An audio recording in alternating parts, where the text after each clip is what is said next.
Well, the season is over with. And I don't know where you live, but I live in the Midwest, and this is the last nice day. It's cold, but irregardless, today I'm gonna help you put the right wheels on your Foxbody. Ness the God.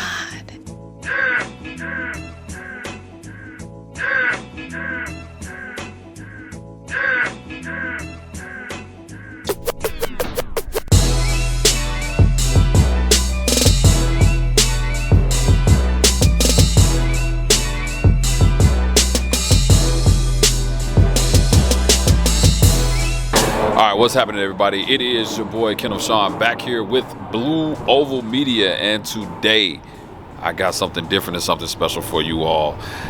Today is the last nice day we're gonna have in Illinois. It's 75 degrees outside. It's been down in the 30s, and I have turned my heat on dramatically. And so, whatever with all that, because that's not what you're here for. First off, let me give a shout out to my man Steve at Apt Electronics. Steve at Apt Electronics. I am for the first time using this brand new Canon camera, and it's all because of you all. You all helped me get this by watching the videos, and so kind of wanted to take the video quality up just a little bit by using something that was a little bit different and stop taking iPhone videos and GoPros. So we're gonna see how this turns out, how this looks. All right, so today one of the questions that I get asked the most is, how do you get bigger wheels on the Foxbody, or more importantly, wider wheels? So a lot of guys will go with 17-inch wheels, 18s. You know, I even seen guys put 19s and 20s on Foxbodies. Personal preference, but for that width, that is important. So how wide can you go with wheels on a Foxbody? Let's talk about it. So really, it's a whole bunch of different variations of what you can do. So currently right now I have 18 by 9.5 in the front and 18 by 10.5 in the rear. So let me just go over step by step some of the things that I feel like you're gonna have to do in order to fit those wider wheels on the Fox. All right, so first thing I will always tell anybody. So right here you see, the weather is so different. It's got my wheels fogged up.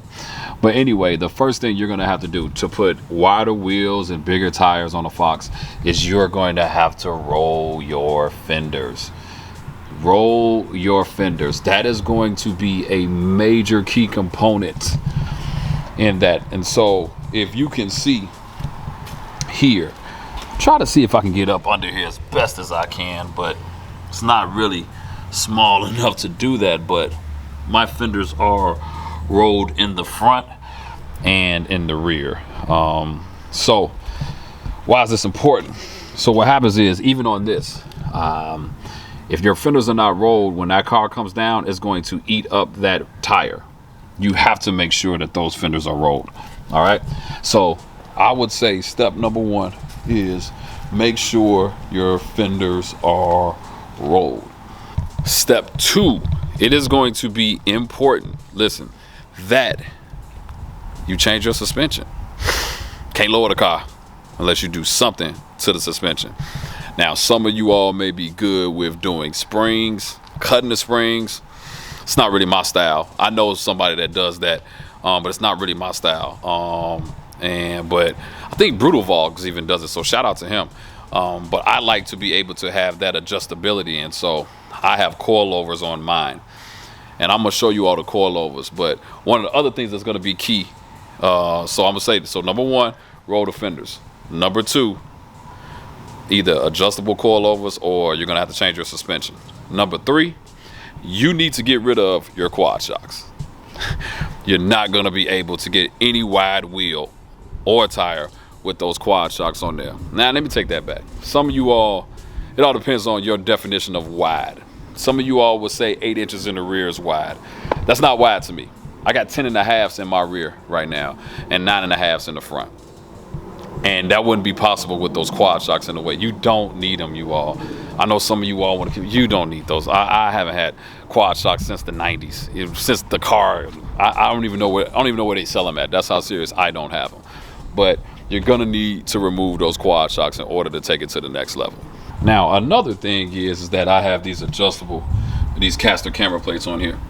And What that allows me to do is that if the wheel that you have, depending on the offset, you're having issues with it rubbing, it'll allow you to bring that wheel in. You can either well, I forgot which way caster and camber is, but I believe it's camber.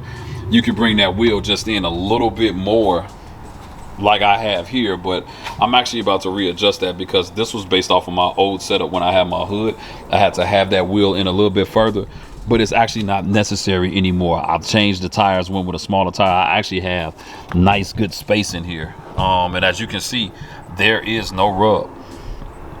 So you want to be wise about the tires that you're using as well, making sure that you're putting a right size tire on here, and that is going to work out well for you. But this can be something that you can use to your advantage as well, with cambering the wheel in and out.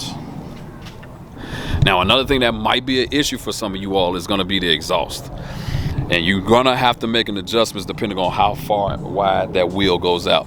So let me show you how close mine came in and how I needed to make some adjustments even on the exhaust, and even with some of the with the shocks and springs. Check it out.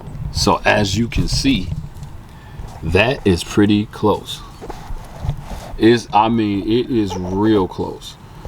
But here's the thing, it's enough gap and it's not touching at all.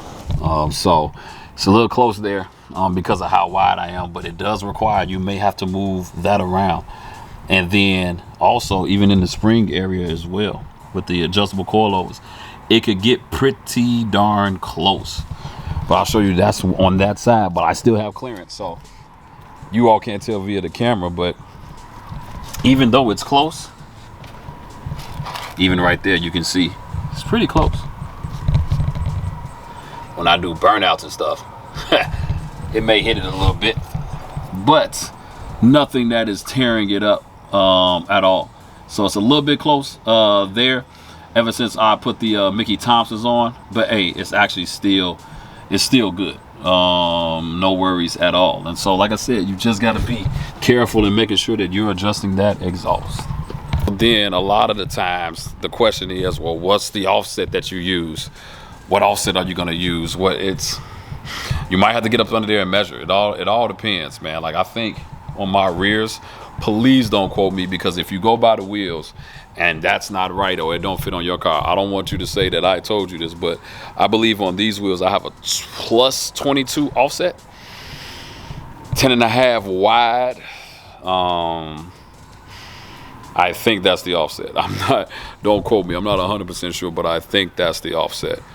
But yeah, so that's on the rear, and then the fronts.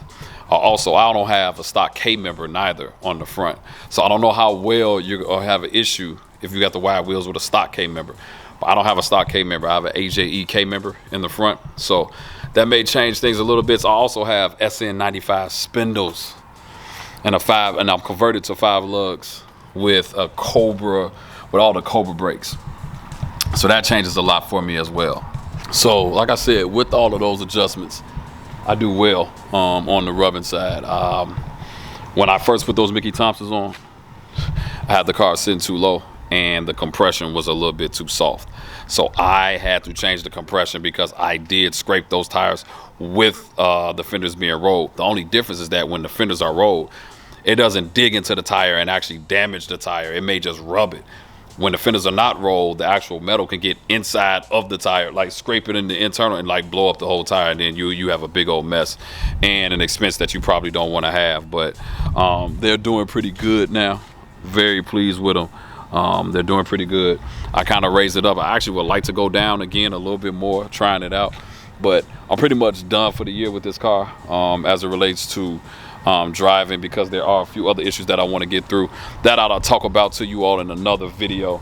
But I believe that for the most part we have covered the majority of things that you would need in order to do that.